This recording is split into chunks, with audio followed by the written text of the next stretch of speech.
Mr. Rouhani makes a TV address to the Iranian people. Photo. AP. Iranian President Hassan Rouhani yesterday accused the U.S. of waging psychological warfare with a wave of reimposed sanctions.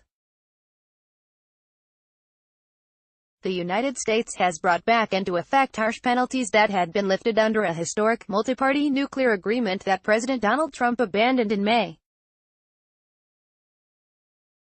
The first of two rounds of sanctions kicked in at 12:01 a.m., targeting Iran's access to U.S. banknotes and key industries, including cars and carpets. If you're an enemy and you stab the other person with a knife, and then you say you want negotiations, then the first thing you have to do is remove the knife, Mr. Rouhani said in an interview on state television. Currency. They want to launch psychological warfare against the Iranian nation.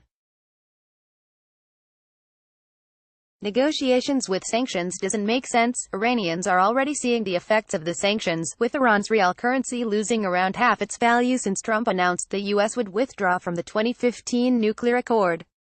Mr. Trump's contempt for the nuclear deal dates back to his time as presidential candidate, and on May 8, he made good on a pledge to pull America out of the international agreement. He blasted the agreement yet again on Monday, calling it a horrible, one-sided deal that failed to achieve the fundamental objective of blocking all paths to an Iranian nuclear bomb. The president's unilateral decision to withdraw came despite other parties to the agreement, Britain, China, France, Germany, Russia and the EU, pleading with him not to abandon the pact aimed at blocking Iran from acquiring nuclear arms.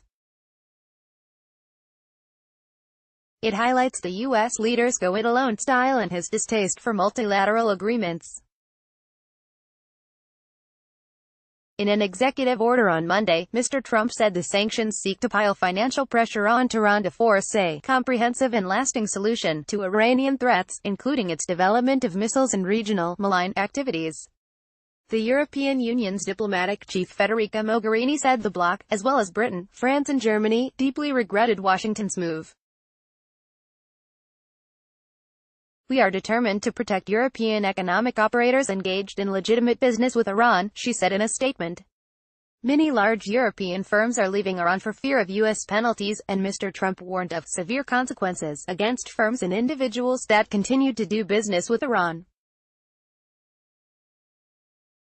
The impact of the return of sanctions has ramped up tensions inside Iran, which has seen days of protests and strikes in multiple towns and cities over water shortages, high prices and wider anger at the political system.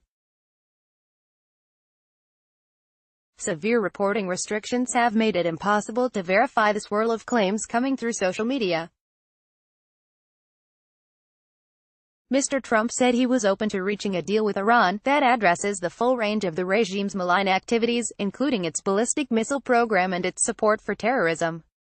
John Glazer, director of foreign policy studies at the Cato Institute, noted that the U.S. sees the sanctions as a tool to pressure Iran to come back to the negotiating table to rehash the nuclear deal on terms more to Trump's liking. He added, "That is not going to happen." The second phase of U.S. sanctions, which takes effect on November 5 and will block Iran's oil sales, is due to cause more damage.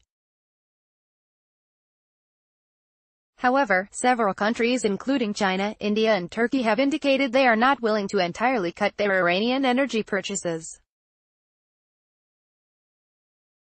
Iran's Foreign Minister Mohammad Javad Zarif told reporters global reaction showed the U.S. was diplomatically isolated, but acknowledged the sanctions may cause some disruption. Mr. Rouhani's government has taken emergency measures to stem the collapse of the rial ahead of the return of sanctions. Irish Independent.